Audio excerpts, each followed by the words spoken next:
He said, Mum, I have something to tell you that you won't like. And I said, what? So a spoon of soup on my way to my mouth. By the time I drank it, it was cold because he said, I'm gay. And of course, your mind races. Oh my God, what do I say? I mean, what'll I do? My lovely son, all the rest of it and everything. So anyway, I think I told him I loved him and he'd grow out of it and that it was perfectly all right and we wouldn't talk about it anymore.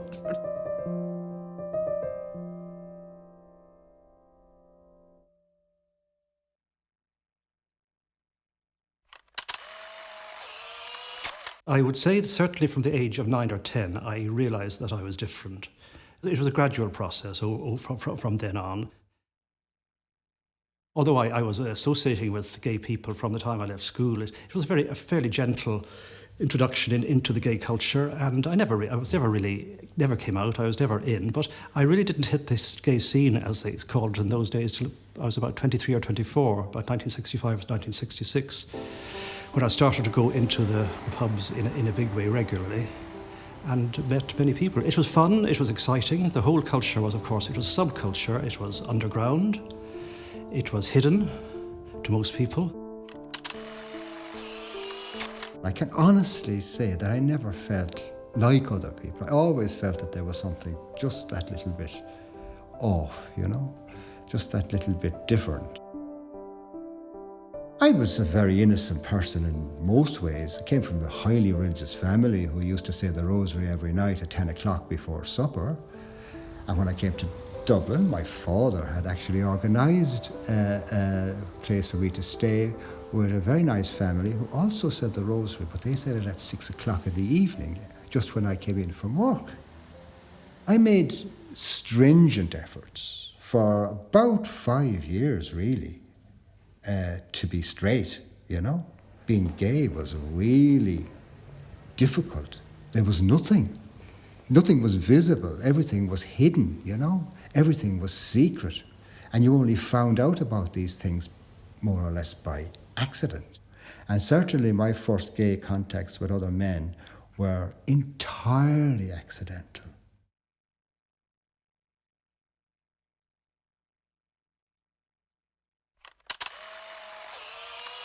My first recollection, I suppose, was when I was about 7 or 8.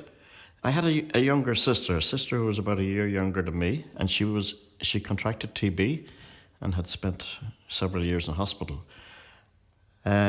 She was due out of hospital, and my parents bought her a gorgeous red tartan dress. And I looked at that dress with great envy. So when I got an opportunity, I got myself into that dress. And really, I felt it was made for me. In my head, I was a female, I was a girl, even though I couldn't participate in girly activities. And I was aware, too, that I shouldn't talk about this to anybody. I shouldn't let people have any clue how I felt. So in a way, I became almost more macho than all the other guys. But at the same time, this thing wouldn't go away. These feelings that inside I was a girl.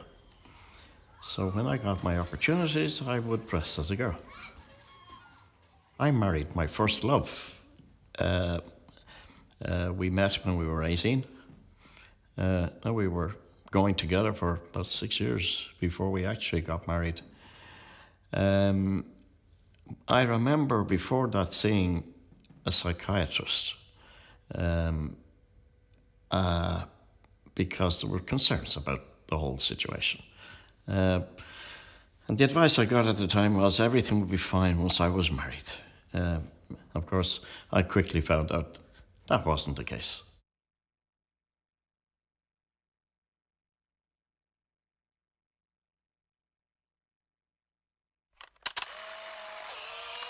When I was around 14 or 15, there was a friend of mine I was in school with, and we went to the Pictures, the Deluxe Cinema in Camden Street.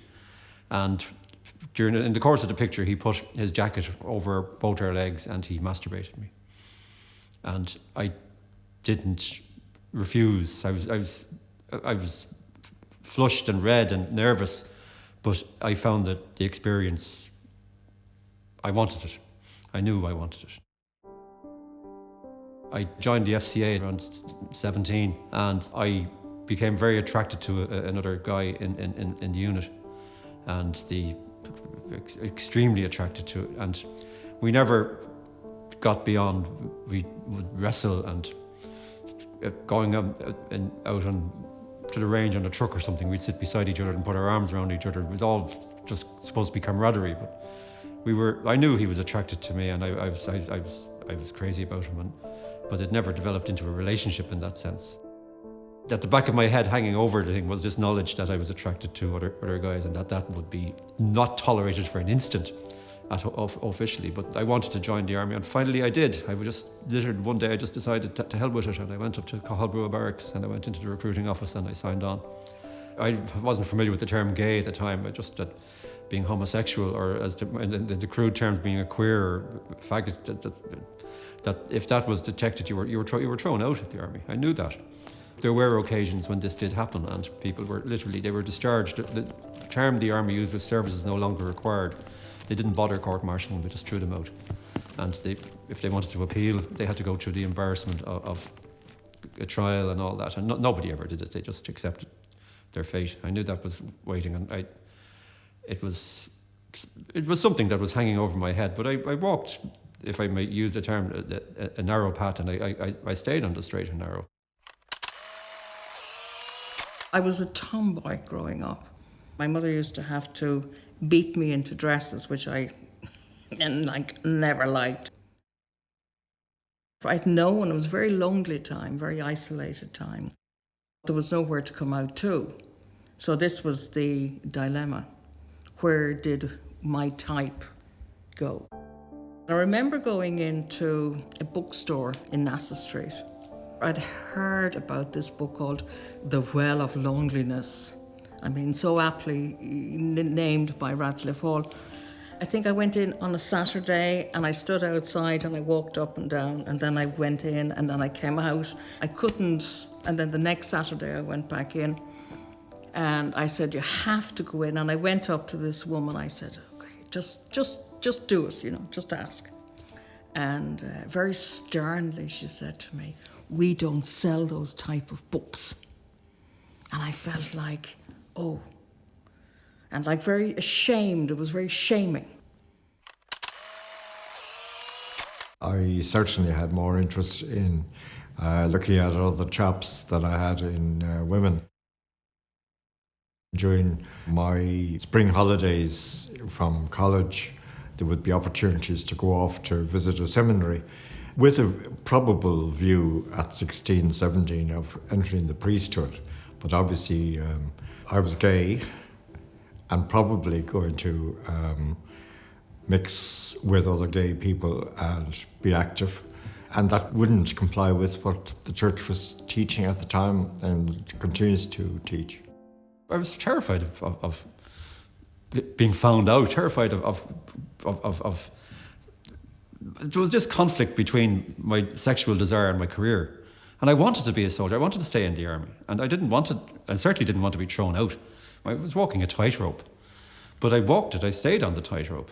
And I didn't rationalise the price I was paying for holding on to my career. I didn't sit down and examine it.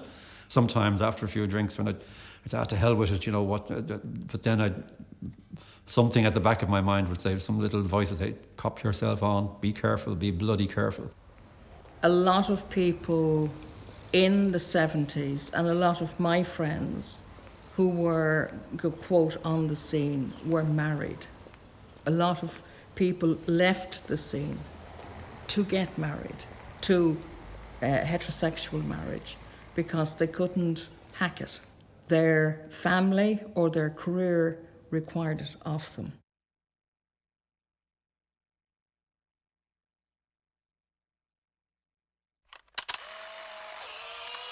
I was young enough, I was about 12, 13.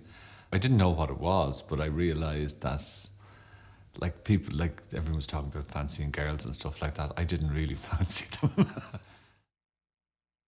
Then it came to a time, maybe 25, 26 or something like that, where I realised you're only fooling yourself, Rory. It's not Like, don't be sort of saying you're not one or the other. You definitely are. You're gay. That's the end of it.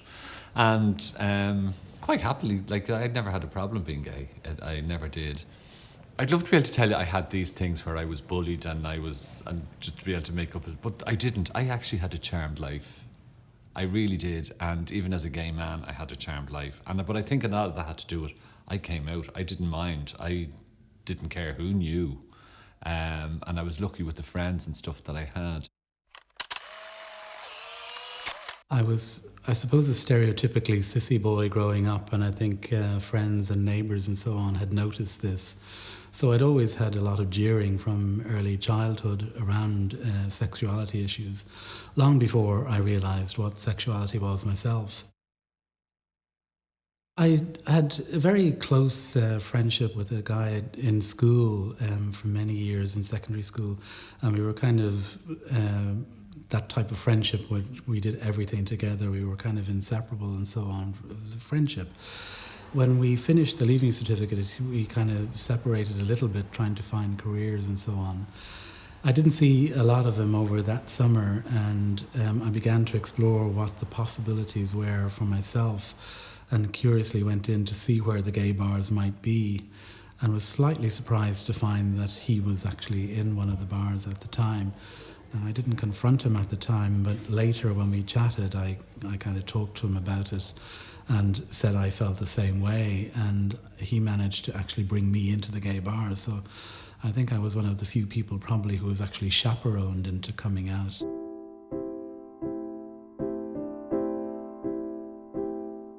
We went to Rice's and we went to Bartley Dunn's. And I must say, I was hugely disappointed. I don't know what I was actually expecting, but they seemed to me to be full of very quiet people who sat there looking into their drinks. And there was hardly anybody talking to anybody else, you know. I heard that there was a bar called Bartley Dunn's, and that was where those type of people went. The queer folk went. So eventually I found I had the courage to actually go in through the doors. And it was very dark. It was a very dark place. You went in from daylight into pitch black. And I'm sitting in the corner, frozen. Absolutely. I'm about 17 years of age at this stage, so this is 1974. And I'm frozen because I'm the only woman in the pub.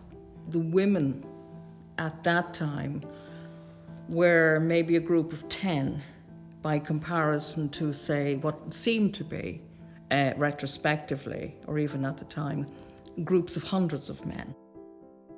There were some kind of mixed bars that you could go to, like Davy Byrne's or the Bailey. They weren't overtly gay, but there was certainly a strong gay attendance as a kind of subculture in them, so you kind of got to know the code, I guess, when you were there. Bartley Dunn's was hilarious. I mean, the fella who owned that, Barry, I think was his name. I remember one time there was two guys and they just started kissing. Well, he exploded. He said, "Cut that out, we won't have that in here." And so he turned around and said, "Mr. Dunn, it's a gay bar." And he insisted it wasn't a gay bar. He said, "This is not a gay bar." And we were thought, what? But that's the way things were.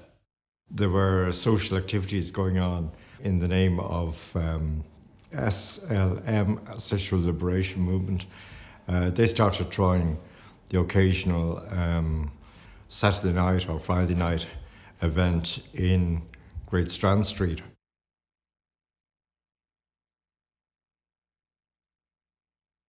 The first gay disco, I think, because I was at it, was in Strand Street in 1973 or 74. And that was a big leap forward in one's own self-esteem, because suddenly one was able to go and dance in a public place, in a disco, and wasn't reliant on private houses to go and meet people and have on an intimate level.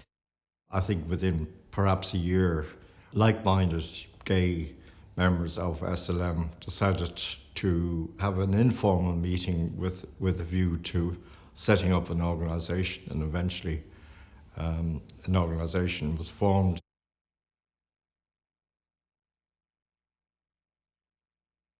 Myself and maybe about 10 others persevered over the coming years to maintain and to organise and to really get gay rights discussed through the media.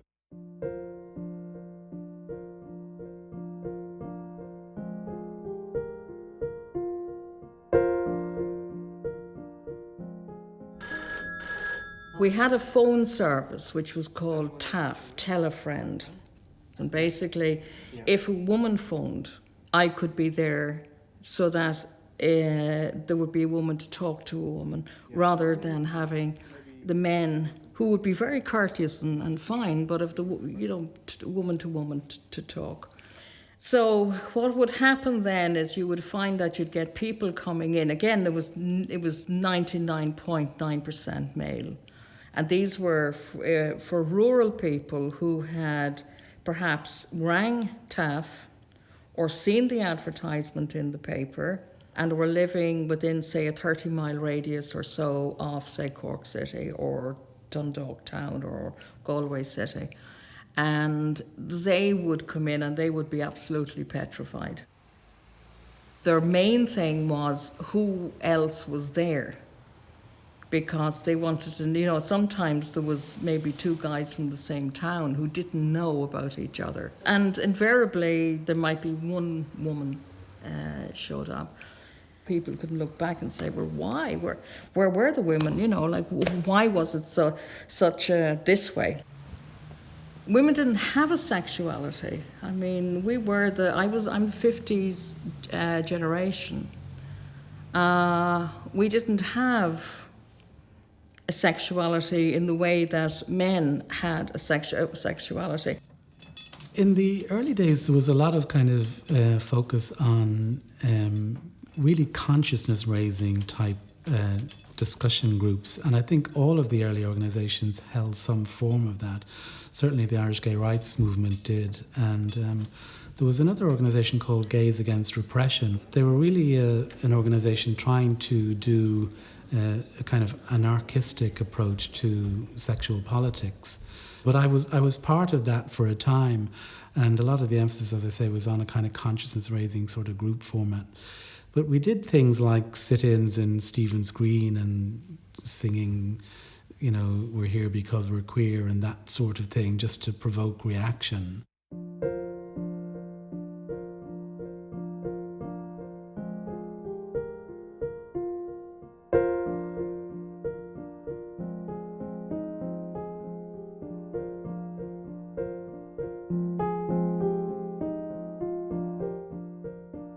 The only funding, obviously, for either and both organisations at the time was pure and simply through having social nights. NGF, they had their club called Flickers, which was on the south side of the Halfpenny Bridge. We were on the north side with the Phoenix Club. There's a different buzz in the air. There's places to go, there's discos. The gay movement then, it's on its way. It's moving on. And there's variety, there's choice, relatively. I was able to run a women's disco from 46 Parnell Square, and a lot of the women didn't come because there was the kind of political separatistness going on at that stage. They wouldn't go because the men were in the building or had frequented the building. But in general, it was the opening for a women's only disco. But the hardline political women didn't come near the building. And I certainly wouldn't have considered myself hardline political.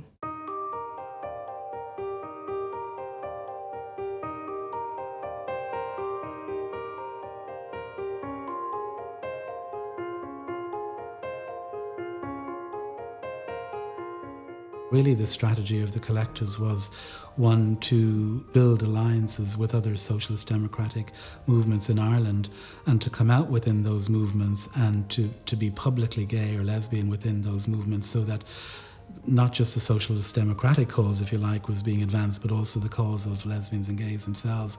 So that was, again, a really exciting time to be involved in the politics, and every Saturday you kind of decide which march is it this week.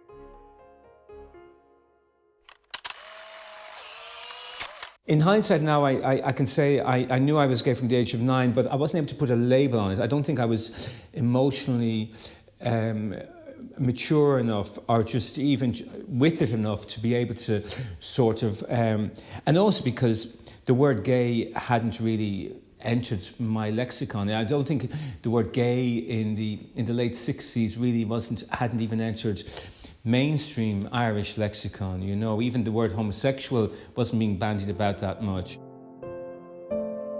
There was nothing that I could reference at the time. There was nothing that could tell me, this is the person that you are, the person you might be. These are the sort of people you belong to, because of course there was no gay civil rights movement or anything, and there was very little talk, and there were no positive role models, and there was nothing that I could actually latch onto and reference and say, oh yes, maybe that's what I'm about. My teenage years were quite fraught with anxiety about trying to, especially as I came face to face with dealing with my sexual identity, and of course also having to sort of square that up with being Roman Catholic as well, and it was only actually when I later moved to Dublin in 1979 and became a member of the National Gay Federation and got politically involved that I realised I could not square that up with my religious faith. I mean, especially being a member of a church that said I was intrinsically evil. That my behaviour was sinful, but intrinsically evil. I thought, well, something's got to go. The church is going to go. I'm not going to give up my sexual orientation that quickly.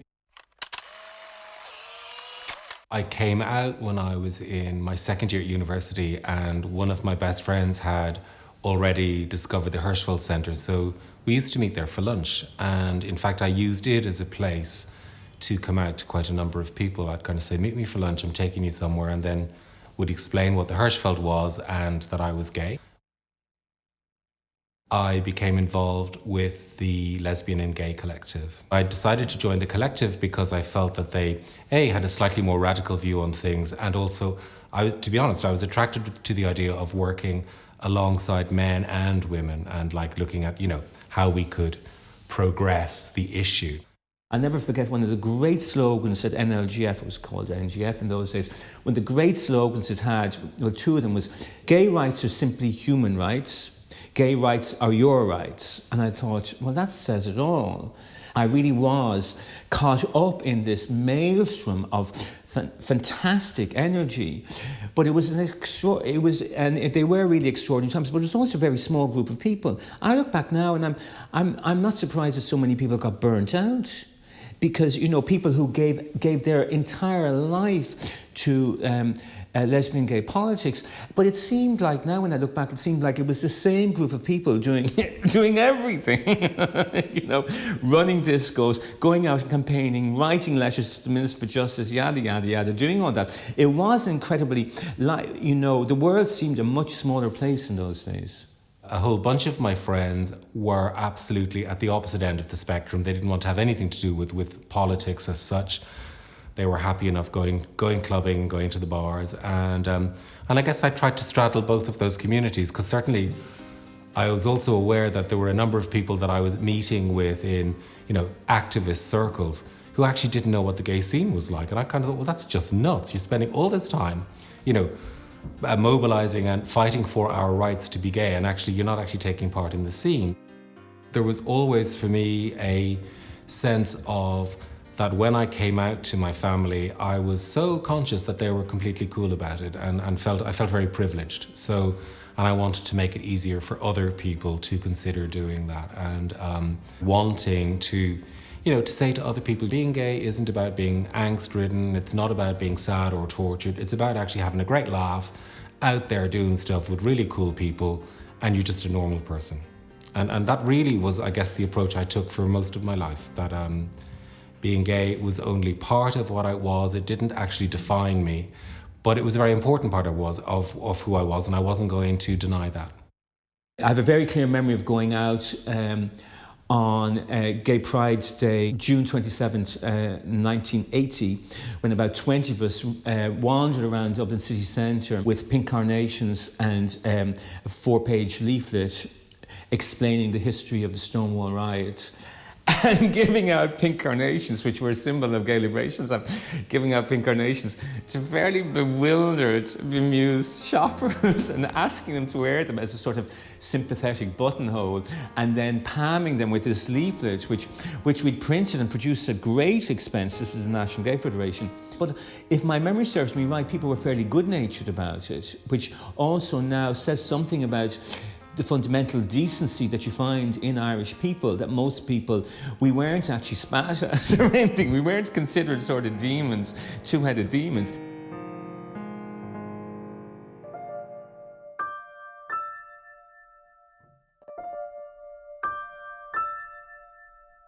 Gardaí today searched the park for clues that would lead them to the man's attackers. They say 2 people walking through the park found him at 1:30 this morning near the bandstand, not far from the main road. He was suffering from serious head injuries and died before he reached hospital.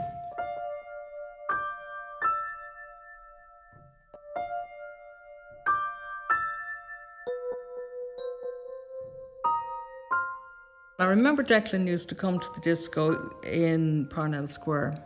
And Declan was a nice, innocent guy. He'd hang around for company, I think. And then we heard that he had been very viciously murdered in Fairview Park. And there was a shockwave went through the community. And then coming from that, there was stories were beginning to come out where guys were saying, well, you know, he was here, he was there, and he got beaten up on or attacked or whatever, because a term that was quite prevalent in the 70s was queer bashing. And you had guys, groups of guys or single men on their own who would go to the toilets, set up a gay man, draw him into an invitation, sexual invitation, and then beat him up. With the murder of Declan Flynn, I think that people realised that there were difficulties there that were real and that were dangerous. And it's, you know, it's okay to play on the edge of a knife for a while. It's fun, it's sexual, it's this and that. But if it's going to take somebody's life in such a vicious way, then it's no longer fun. I remember in the Parliament, the police used to come in at 11:30, a lot of times during the week, 2 or 3 times a week, and take everybody's name. They would ask you your name, your address, your phone number. They weren't harassing people or they weren't dragging people out but there was an undercurrent of, we're being targeted here. If ever there was something against a gay person or something like that, or a gay person was attacked or whatever, they were ringing people's houses. They would ring, and it was like you were terrified of your parents finding, some people were terrified of their parents finding out. And if something like that were to happen, the police would just ring the house, and that's what they did.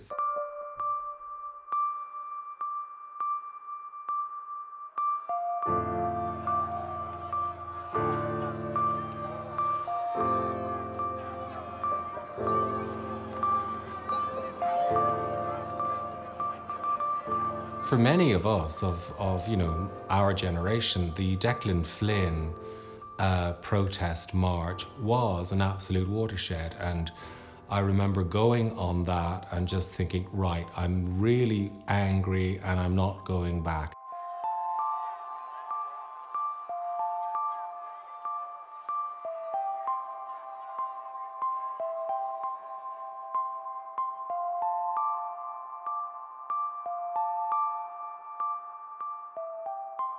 It does appear as if the state is either unwilling or unable to protect the rights of individual citizens who are homosexual in this country.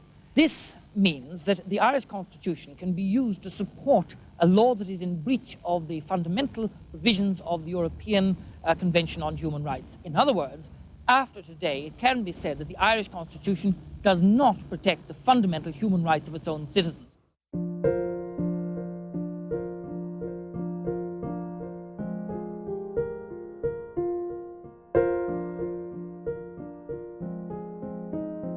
Now it's significant that it was called the Gay Rights Protest March. It wasn't even the Gay Pride Parade. You know, and the language is really illuminating, because of course it suggests that we were marching, we were protesting our love, we were protesting our right to actually be in Dublin and celebrate our sense of pride on a sunny afternoon. And I will never ever forget, to the day I die, that feeling.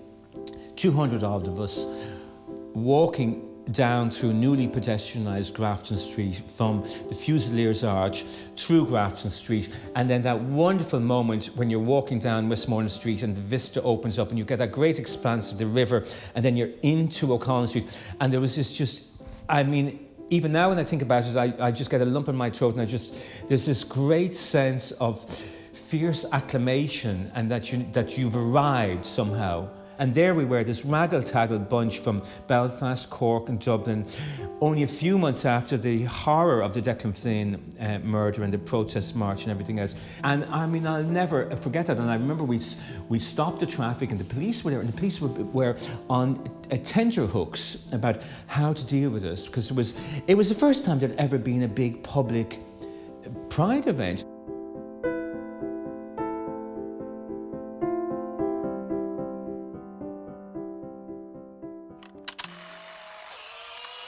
When I was about 7, I remember coming in to my mother one day and telling her that I was in love with my best friend Nicholas, and her telling me, oh no boys, and I wanted to marry him.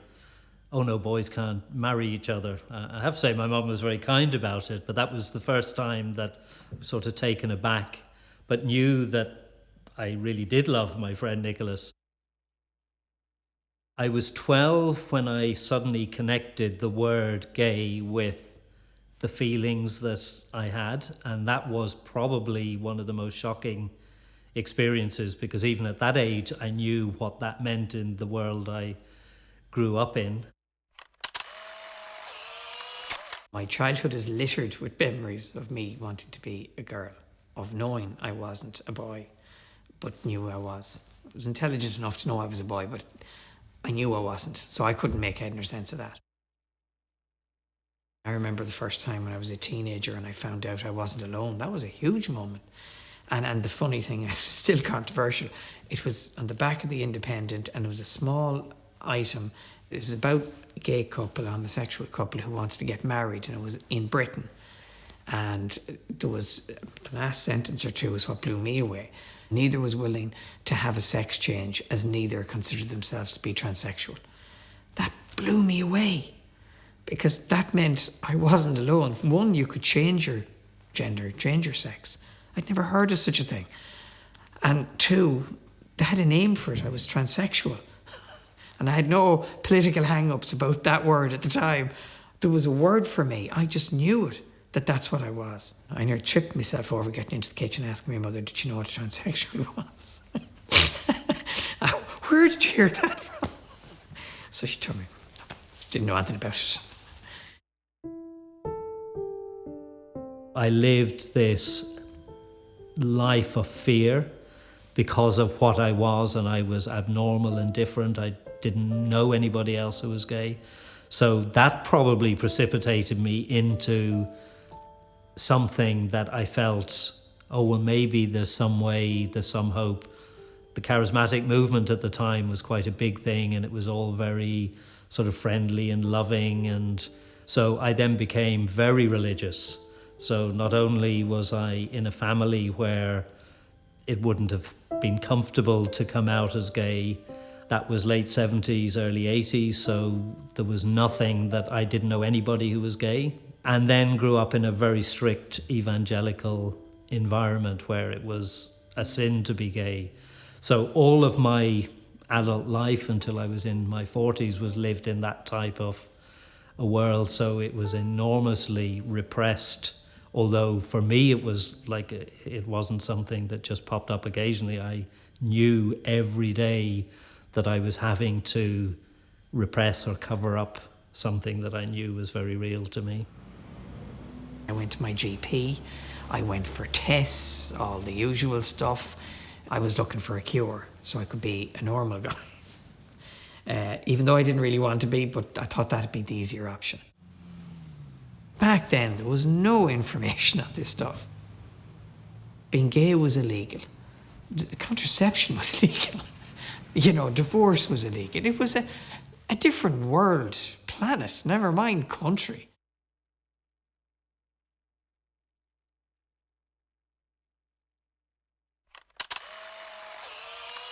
Dermot was known as the gay with the parents, as if no other gays had parents at all, you know. He told us about this wonderful place called the Hirschfeld Centre, which met on, I think it was Sunday afternoons, and was for young people only, and no drugs, no booze and all that. So we said, right, we want to go down and meet these young people. So we went down, and it was run by David Norris, Bernard Keogh, and various other people. And they were young themselves, but to a 16-year-old they seemed older. And we met and talked to younger kids who were there.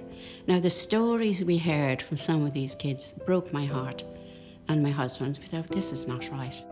I was really anxious and sorry about these kids who were thrown out of their houses, their fathers beat them up, and, you know, terrible things.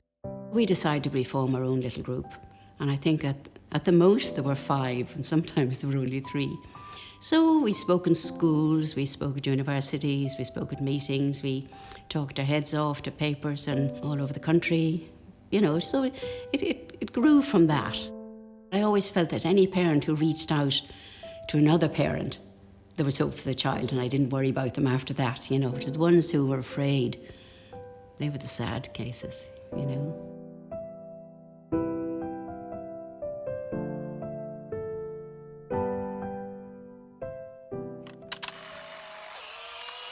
I'm one of 9 children, the middle of 9 children actually, and the 5th of 9.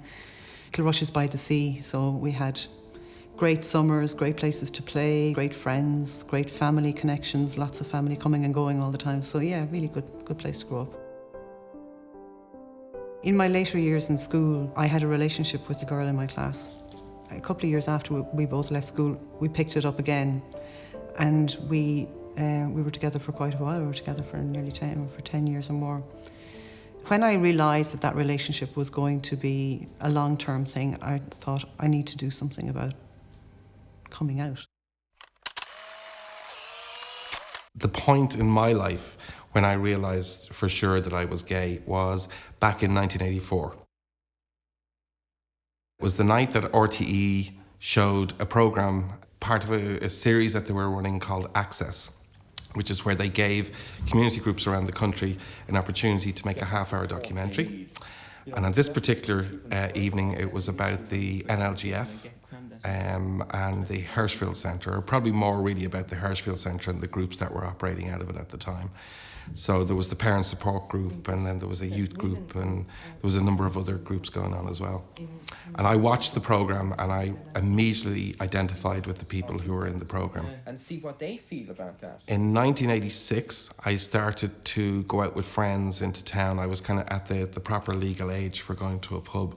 So I was going into town with friends, and we knew that at the time, one of the best clubs in town was Flickers in the Hirschfeld Centre.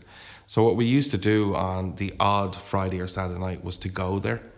But of course, I wasn't out at that stage to my friends, so as far as they were concerned, I was just going because it was a good club to go to. At that stage, I was beginning to get the confidence to kind of come out and say, at least amongst other gay people, that I was gay. I did, I suppose, what a lot of people did in the kind of late 80s, early 90s. I phoned Lesbian Line. I thought it would be a good thing to go and get some counselling, as lesbians do, which I did, and it was really useful. Because I had this really, I still had this image that, you know, what I was doing, like it was a wrong thing, or it didn't sit right. I wasn't completely happy declaring to myself that I was a lesbian. I was still kind of very much on the fence. Was this something that was going to change in my life? Was it a phase? Was it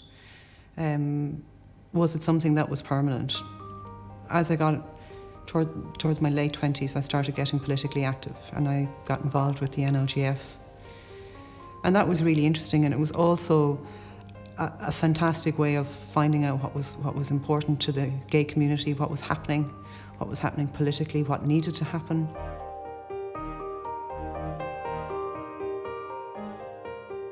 They were calling it a gay-related immune deficiency originally, or a gay plague, or a gay cancer. And we began to be concerned about that in the men's collective in Dublin, that if this was something that was an illness that was going to be transmissible, then it was only a question of time before it hit the community in Europe and in Ireland in particular. So we were kind of interested in seeing what could be done to try and anticipate any problems that might come as a result of that, and also to prevent any possible spread of it. So we launched Gay Health Action, I think, formally in 1985. I really feel that HIV, in a sense, took a huge toll on the more generic end of gay activism, because so many of us who were involved in both in left-wing politics but also gay activism, where really most of our energy went into dealing with HIV.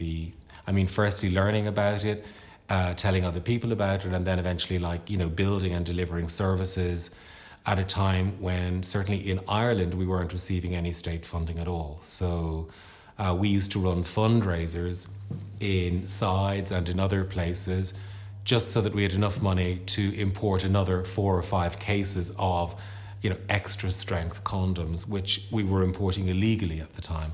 And then we were distributing them for free on the gay scene. I remember there was a briefing in the Dáil, and the Minister for Health at the time, this would have been about 1986, saying that recognising the work of Gay Health Action, but of course there was no question of funding us because gay sexual activity was illegal. And of course there was that difficulty that we were asking for funding to promote a safer sex form of a lifestyle that was at the time illegal in the country. This, you have to remember, it was at a time when there was an awful lot of ignorance around risk factors from contamination or infection as a result of handling or touching a dead body of somebody who was HIV positive or had AIDS. There were funeral directors around the country who, when they realised it was somebody with HIV or AIDS, got very, very nervous and would refuse, in some instances, to actually deal with the dead body. There was one person in particular at the time, Rosemary Daly, who worked in the Irish Haemophilia Society, and due to the experience that they had had over the years, because of the disproportionate number of people with haemophilia who were affected by HIV and AIDS, she had developed the skill set, if you like, to help the families by going along and helping them to wash the body and prepare the body. And she used to have 2 kit bags, I think she referred to them as. One was in the car and one was at her desk. So that if she got a call at any time of the day or night, and I mean literally any time, day or night, 7 days a week, she would jump in her car or get some kind of transport to get to any part of Ireland to try and help out the families.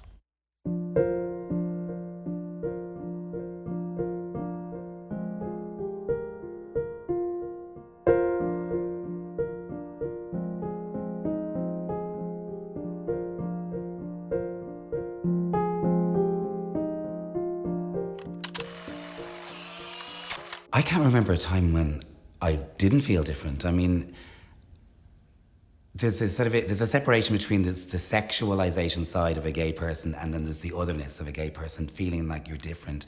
It's a subconscious thing, in my experience. I feel that I have no recollection of a time when I felt like I was just like everybody else. Maybe it's because my parents are deaf as well. So I grew up in an environment that was always slightly different anyway, but I never felt that I was anything else except different. They were a deaf couple living in a hearing world, and I was a gay kid. I wasn't aware of that's what it was, but I was living in a family that was, culturally deaf, I suppose, in a world that was hearing as well. So I've always been aware of difference and minorities and the way that the outside world can either explicitly or accidentally treat the minority. So it's something I've always been aware of. I don't know whether that helped me or it made me more fearful, but I was definitely conscious of it all the time. I was able to put a name on it when I was about 17, but it would have been probably until I was 19 or 20 before I actually did something about it. And I did my coming out in London, mainly, and then came home and went back in the closet a bit. I was very interested in all sorts of issues, and I suppose I went to talk to the gay youth group about the National Youth Parliament, and then came back again the following 2 weeks and joined. So, because I liked what I saw, so I was testing them out, I suppose, in some way. On one level, my immersion into the gay scene was happening. To me, it felt like really fast and there was lots going on, but it probably was over a period of months. I went from being anonymous to being somebody who was kind of got their face in there and was being a little bit loud. So I knew then that my parents would probably be hearing from other sources. So it became, this is a matter that has to come from me rather than them hearing from somebody else. I'm not entirely sure that I made it in time, but when we had the conversation, they were ready to hear it and I was ready to say it. So it still wasn't easy. It was one of those things that, based on what their knowledge was still heavily influenced by that kind of conservative, nasty, bad spin that the gay community had back then.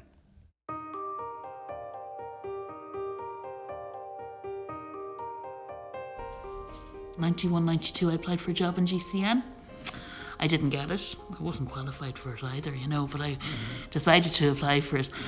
And I met Chris Robson, because he was on the interview panel. And I got invited to come back and volunteer with GCN. Sat down at a Glen meeting. And combination of who I knew and political activity and my interest in the issue, I became very active in the decriminalisation campaign. I wasn't hearing of that many people who were being arrested for being criminal gays, but it wasn't that long previous to when I'd been reading in newspapers about people being murdered for being gay, and every time gay people were mentioned in the media, it was always slightly seedy and slightly salacious or controversial and argumentative. And then you've got to bear in mind as well that was all against the backdrop of AIDS and HIV, information campaigns that were, terrifying. Don't have sex, it's going to kill you. So it was really confusing. And yet at the same time, intellectually, I knew I had been forced to get to know myself. So I was quite confident that it wasn't this degenerate path that was, bringing me into this kind of criminal lifestyle. I knew that it was ultimately, with each month or year, I was going to be proven right, that I know what's going on in here, and I'm not what these people are saying that I am. I'm as normal as they are.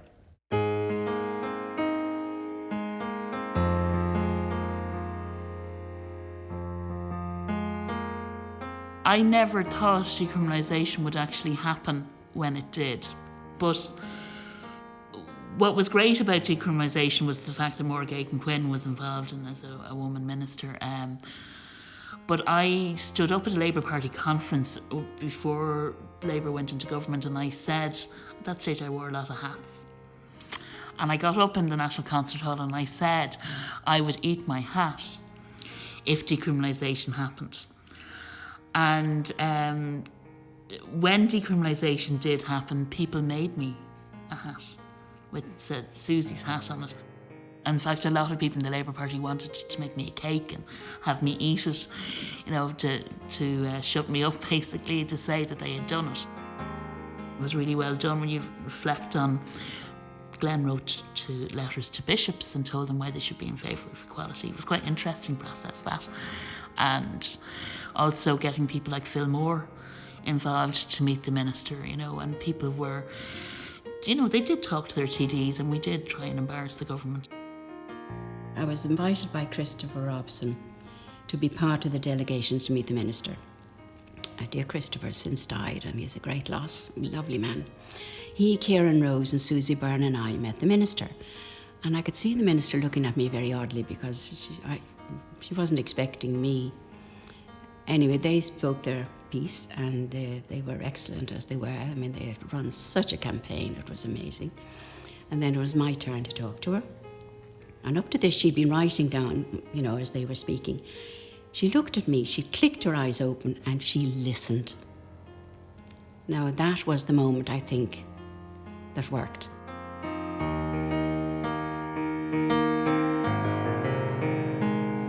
I was actually quite proud, ultimately, to sign that bill into law as president.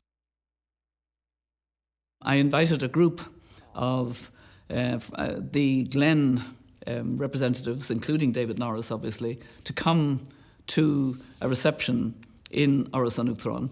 It was something that I really felt it was important to do. I'd been reaching out to various groups. This was an important group to do it. So I said, let's go outside for a photograph. And then I noticed that more than half of the group were drawing back. And I said, well, don't you want to have a photograph? And they said, no, we're not out. No, I'm not out to my grandmother. No, my people at work don't know. And it again brought home to me, these were the leaders. This was Glen. These were the ones that had been out to somebody and had been brave, and yet they couldn't take a photograph with the president. So I had a photograph with less than half the group who were willing to be there visibly beside the President of Ireland. And that again brought home to me, you know, the amount of stigma and fear and hurt and misunderstanding and just trauma that was involved in this, and how important it was to continue to make sure that we could ultimately end up with total equality before the law, which we now have.